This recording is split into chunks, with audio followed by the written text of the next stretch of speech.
Okay, so for the first lesson, we'll have characterization of particle systems. The outline will be what is particle technology, particle shape and sphericity, what is particle size, what are mixed particle sizes, and how do you analyze the different particles into their sizes, and how do we measure.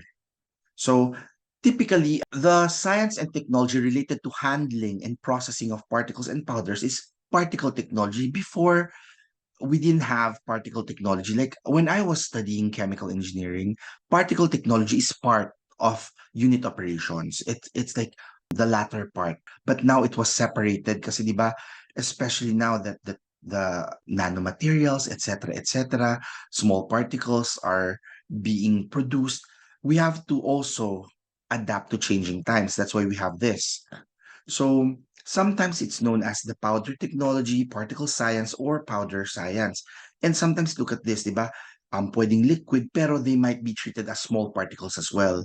So yung mga liquid, mga oil in water, small particulates din sila. So mga liquid drops, emulsions, and bubbles. The shapes, look at the different shapes nila. Particles have generally complex geometric features. The presence of reentrant features and surface irregularity kasi we would want to have everything as a sphere sana. Why do you think that we would want to have spheres as our basis for other particles? Why do you think we would want to have spheres as a basis? Uniformity, andun tayo sa uniformity and ease of calculation.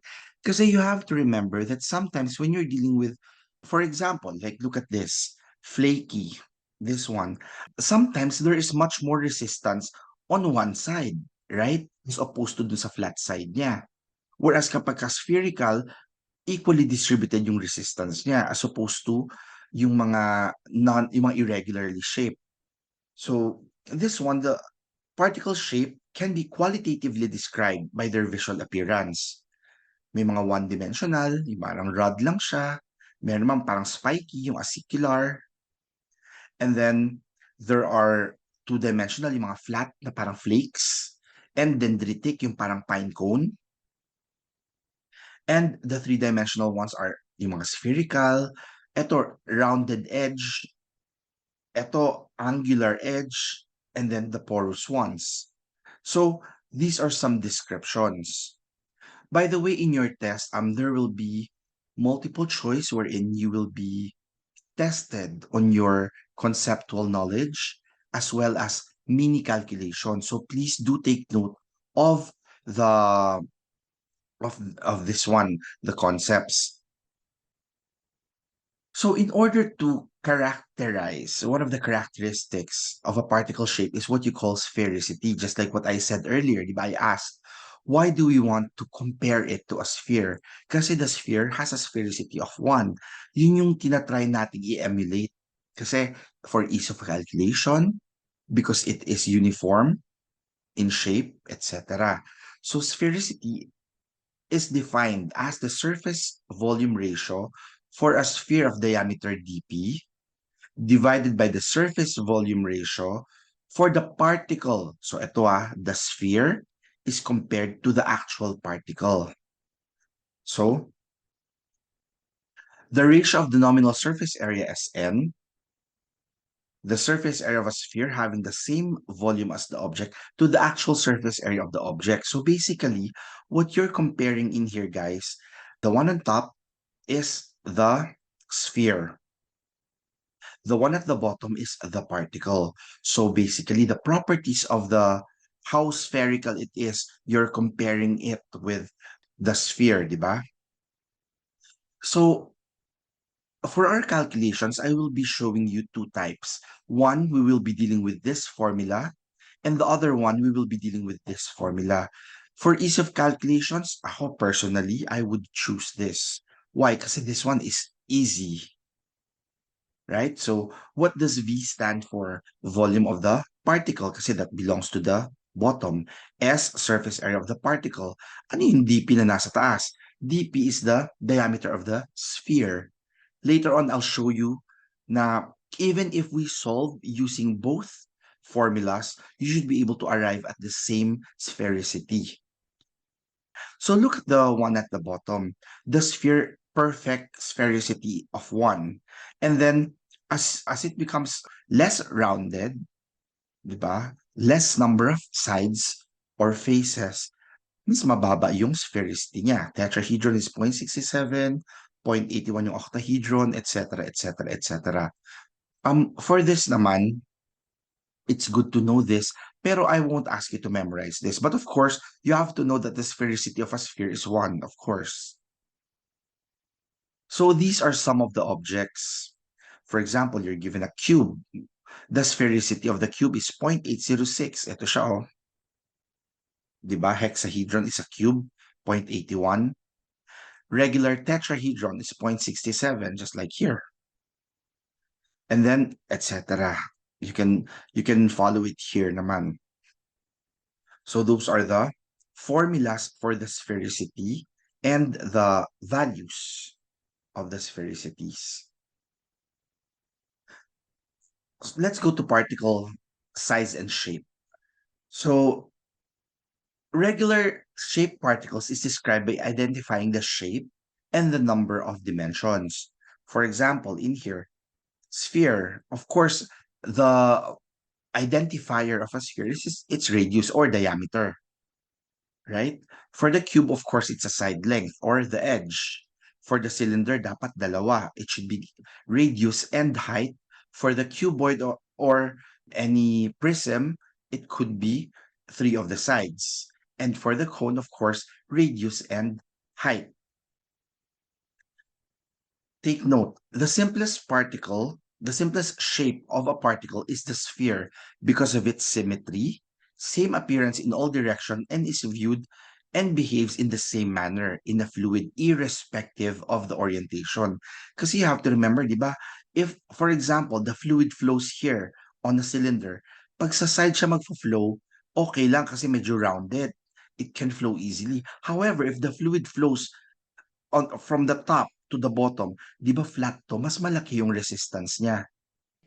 So here, yung kanina 'di ba sinasabi ko, all the time we would want to compare it to a sphere. Kaya dito sobrang nakakahilo, ang dami-dami nating way to represent the particle size or particle diameter or particle dimensions. So here, the description of the size of a particle, irregular shaped particles are defined in terms of size of an equivalent sphere. Bakit? Kasi nga gusto nating malaman ano ba yung closest sphere sa kanya. Kasi 'di ba irregularly shaped siya eh. Paano kung parang flake siya, hindi natin alam kung ano yung ano. Tina-try nating hanapan siya ng equivalent sphere. Okay? Some of the important sizes of equivalent spheres are sphere of the same volume as the particle, sphere having the same surface area, sphere of same surface area per volume of the particle. So iba-iba yan na. Ito volume to area, surface area per volume, the sphere of the same area as the particle when projected on a plane. However, guys, yung mga projection na to kasi, this is especially important when you're dealing with microscopy. Later on, I'll show you those. So some of the important sizes to be continued. Sphere of the same projected area as the particle viewed from above or lying. Sphere which will just pass through the same size square aperture kapag ka nasa mesh. And last, sphere with the same settling velocity. So ang dami-dami. Minsan kino-compare mo siya, ano bang size ng ano niya? Ay, yung parehong settling velocity lang. Ay, hindi yung kakasya sa gantong mesh. Iba't iba, depende kung saan natin i-apply. So these are the different particle diameters, as I have said, especially, guys, when you're dealing with microscopy. Equivalent circle diameter. So this refers to the circle with area equivalent to the projected area of the particle. So, for example, guys, in here, say,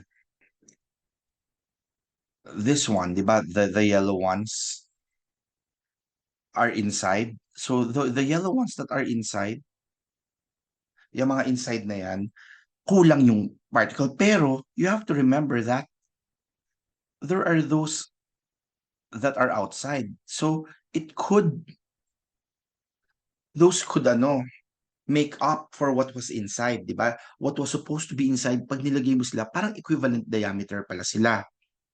So this one is the equivalent circle diameter, circle with the area equal to the projected area. There's what you call the Martin's diameter. Martin's diameter naman refers to the length of the line which bisects. What do you mean by bisect? What is meant by bisect? Kinot into two, half, 'di ba? Na half siya. So exactly half, ano yun? So that line, 'di ba, yung cutting line na yan would be the Martin's diameter. Pero yun na nga, sabi ko mas maganda to pag mga microscopy. Shear diameter. Ito namang shear diameter, if you project or if you slide exactly this particle to that na tangent siya dito, the translation from one point to another, kahit saan point pa siya, kahit dito mo pa kunin, papunta ron, or doon papunta ron pala, sorry. From the rightmost end up to the rightmost or from the leftmost to the leftmost, so long as it's the translation, it is the shear diameter. The ferret's diameter. Ito naman, distance between two tangents on opposite sides of the particle. So, ito yung isang tangent line. So, this is one tangent line natin. Ito yung, kunyari na lang, let's pretend that's a tangent line. So, from one point to another, di ba, tas parallel sila, from that line up to this line, that's the ferret's diameter. And then equivalent sphere diameter or sieve diameter, diameter of a sphere passing through the same sieve aperture. So in particle characterization, we'll be also discussing sieves, di ba? The mesh, the screens that we are using. So in letter A, those are the qualitative diameters. Now we will be going to the quantitative diameters. What are the different quantitative particle diameters? Aerodynamic, this is the diameter of a sphere whose density is 1 gram per cubic centimeter. So, parang water, which settles in still air at the same terminal velocity as the particle in interest. The aerodynamic diameter is calculated as follows. So the formulas, you don't need to worry so much about memorizing them. But of course, you have to know, you have to be able to apply them. And you have to know of course, the symbols, the nomenclature. So particle density, this is the diameter of the particle, this is the shape factor. The shape factor is a dimensionless parameter that is defined by the ratio between the drag force on the particle and the drag force on a sphere.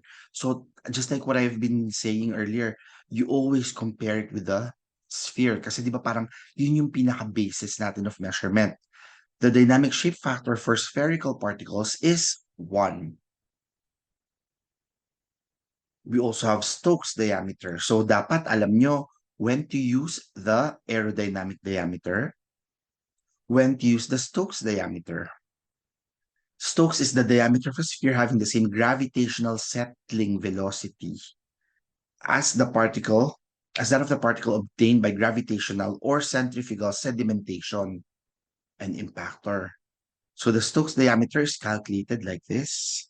So there's the Cunningham slip factor, the density. Ito, kaya lang ito magkakaibang mga densities to. Density B is basically the bulk density, aerodynamic diameter here, pero nawala siya dito. Na factor in naman dito yung Cunningham. And then the viscosity and the terminal velocity is in here. Pero kung kunyari, of course, kulang-kulang yung given, you might want to use this na lang, the first one. So for the Cunningham correction factor, it's written in here. So the Cunningham correction factor is used to account for non-continuum effects when calculating the drag on small particles, named after Ebenezer Cunningham. Diba? Before medyo masyado silang maraming time, ang dami nilang naiimbento, ang dami na naiisip. Can you tell me ito kasi this is an example of the continuum and non-continuum flow. How do you understand continuum and non-continuum flow? Ito kasi, itong sample na nasa right mo is a non-continuum. So look at this. Diba, look at the XYZ, for example, kasi it's three-dimensional. Pero let's just look at it on a two-dimensional scale. Let's just say X and Y. Etong origin ko, the center, for example, siya yung detector ko. If my detector is in here, pagka nagpunta yung pointer, nandito sa may pointer yung origin ko, it does not measure any particle. Am I correct? So, ang density niya dito, zero. Wala rin siyang mame-measure na speed. Whereas kapag napunta siya dito sa isang to, ang density niya, I don't know what the density of this one is. Pero may speed siya kasi gumagalaw to kasi these are moving particles, take note of that. So, sa mga continuum flow, it would be constant. However, hindi naman tayo continuous kasi 'di ba yun na nga mga solid particles, hindi naman siya pantay-pantay. 'Di ba may mga ibang density sila compared to the liquid they not dissolved, they are immersed in. So, mag-iiba-iba ng density and ng speed at any time t. Another one is equivalent projection area. As I said, ito mga diameter na to, mas important ito sa mga microscopy kasi mga projected. Also known as Haywood diameter. So, dA is 4A over pi, etc. Equivalent surface area diameter, to. And don't worry because in your handout, the names of each of the diameters are given as well. Equivalent volume diameter and surface volume diameter, to. So, when you look at this, di ba ito, for a given particle, it can be represented by so many different diameters, as I've been saying. Meron siyang equivalent volume diameter, equivalent projected area diameter, equivalent surface area diameter, Stokes, aerodynamic, and so on. Just for one can be characterized by a lot of different diameters. Okay? And then, here, at the bottom, similar, ganun din, di ba? May mga minimum length, may maximum length ng sphere, may sphere of the same weight as this. So those are the different characteristics. So the typical ones, the powders that we are using in the industry are ranging from the really small ones, mga metal catalyst, carbon black. So the organic pigments are really small. So these are the typical ones in the industry that we are using.